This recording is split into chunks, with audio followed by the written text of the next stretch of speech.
Lieutenant general retired Faiz Hamid को बाज़ाब्ता तौर पर चार्जशीट कर दिया गया। फैज हमीद के खिलाफ पाकिस्तान आर्मी एक्ट के तहत कोर्ट मार्शल की कार्रवाई। ISPR के मुताबिक फैज हमीद के खिलाफ चार्जेस में सियासी सरगर्मियों में मुलव्वस होना, ऑफिशियल सीक्रेट एक्ट की खिलाफ वर्जी शामिल, फैज हमीद पर रियासत के तहफ़्फ़ुज़ और मफाद को नुकसान पहुँचाना, इख्तियारात और सरकारी वसाइल का गलत इस्तेमाल और अफराद को नाजायज़ नुकसान पहुँचाना भी शामिल।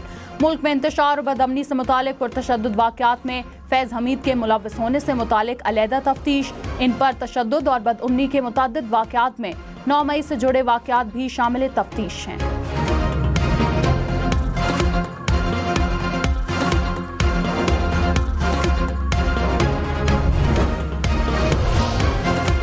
फैसल वावडा ने कहा, फैज हमीद ने गवाही दी है, बानी PTI को कैसे छोड़ा जा सकता है। बानी PTI और उनके हवारी भी इस लपेट में आ जाएंगे।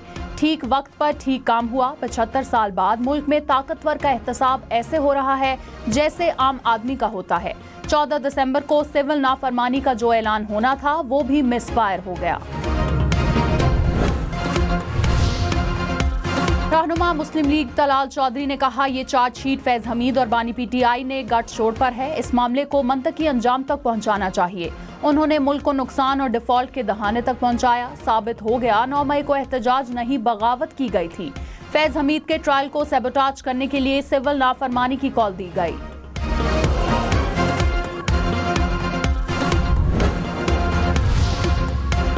सिविलियंस के मिलिट्री ट्रायल का केस, गिरफ्तार मुल्जिमान को आम जेलों में मुंतकिल करने की इस्तदा मुस्तरद। जस्टिस अमीनुद्दीन खान ने कहा, जेर हिरासत अफराद से मुलाकात के हवाले से अटॉर्नी जनरल यकीन दहानी करवा चुके हैं। 9 मई पर जुडिशल कमीशन बनाने की दरख्वास्त पर रजिस्ट्रार ऑफिस के एतराज़ात खत्म।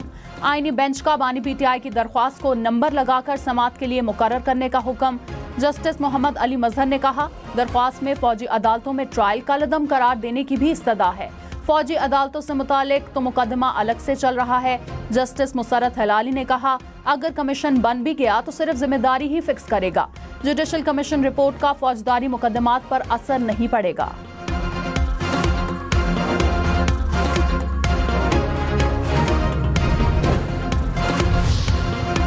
वज़ीर आज़म शहबाज शरीफ ने कहा, मुल्क के खिलाफ साजिश करने वालों को किसी सूरत नहीं छोड़ा जाएगा। सिविल नाफरमानी की कॉल से बढ़कर मुल्क दुश्मनी और क्या हो सकती है। काबीना इजलास से खिताब में कहा कि इस्लामाबाद में तोड़फोड़ के हवाले से मीटिंग में वाज़ेह हिदायत दी। तरक्की और सरमायाकारी के लिए सियासी इस्तेहकाम नागुज़ीर है।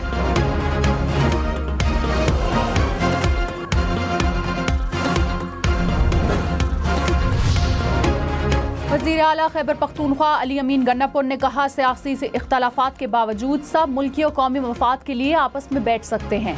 सियासी जमातों में इतने इख्तलाफात और दूरियां पैदा की गईं कि कोई आपस में बैठने के लिए तैयार नहीं। जमहूरियत को मजबूत बनाने के लिए सियासी जमातों और कायदीन को जमहूरी बनना पड़ेगा। कौमी मसाइल के हल और जमहूरियत की मजबूती के लिए मुज़ाकरात से लाहे अमल तय करना होगा। वफाकी वज़ीर इत्तलात अताउल्लाह तार ने कहा, PTI का एजेंडा मुल्क को नुकसान पहुंचाना है। 9 मई और 26 नवंबर को ये मुल्क में अनारकी फैलाना चाहते थे।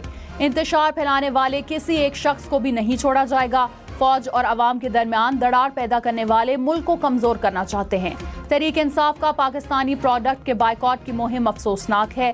खैबर पख्तूनख्वा हुकूमत ने बानी की सिविल नाफरमानी की तहरीक को ना मानने का फैसला किया है। वज़ीर आला सिंध मुराद अली शाह ने कहा, वज़ीर आला खैबर पख्तूनख्वा एक शख्स के लिए सूबे के अवाम को खतरे में ना डाले, एक शख्स के लिए दूसरी चीजों में उलझे हुए हैं।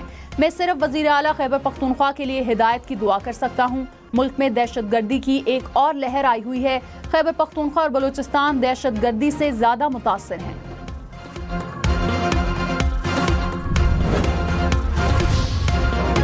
अदालत ने नोटिस किया तो बानी PTI को पेश करना पड़ेगा। इस हवाले से हिदायत ले लें। आईनी बेंच के सरबराह जस्टिस अमीनुद्दीन खान के एडिशनल अटॉर्नी जनरल से मुकालमा। बानी PTI के खिलाफ तौहीन अदालत की हुकूमती दरख्वास्त पर समाअत में मजीद कहा, क्या हुकूमत इस केस को चलाना चाहती है। एडिशनल अटॉर्नी जनरल ने कहा, हुकूमत संजीदगी से दरख्वास्त की पैरवी करेगी। जस्टिस जमाल खान मंदुखेल ने कहा, तौहीन अदालत का मामला अदालत और तौहीन करने वालों के दरमियान होता है। आप क्यों जज्बाती हो रहे हैं। समाअत गैर मुइना मुद्दत तक मुलतवी।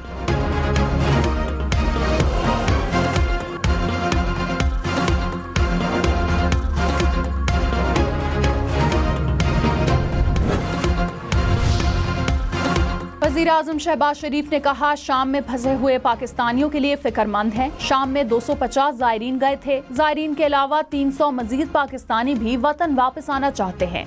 पाकिस्तानियों की वापसी के लिए लेबनानी वज़ीर आज़म से बात की।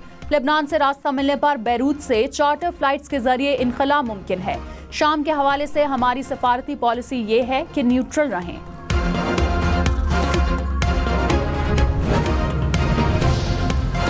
कराची जिला जनूबी में भी 2 रोज के लिए दफा 144 नाफिज। जल्द से जुलूस और रैली की इजाजत नहीं होगी। कराची के जिला वस्ती में भी गुज़िश्ता रोज 2 रोज के लिए दफा 144 नाफिज की गई थी।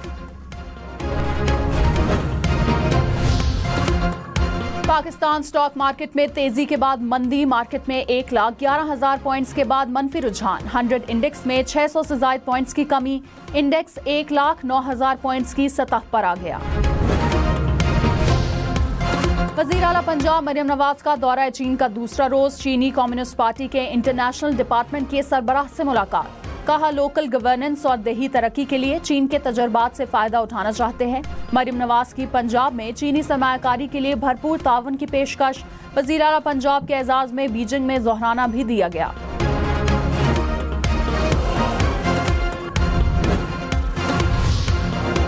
वफाकी वज़ीर दाखिला मोहसिन नकवी से अमरीका की कायम मकाम सफीर की मुलाकात। पाक अमरीका ताल्लुकात और 2 तरफा ताउन बढ़ाने पर तबादला ख्याल।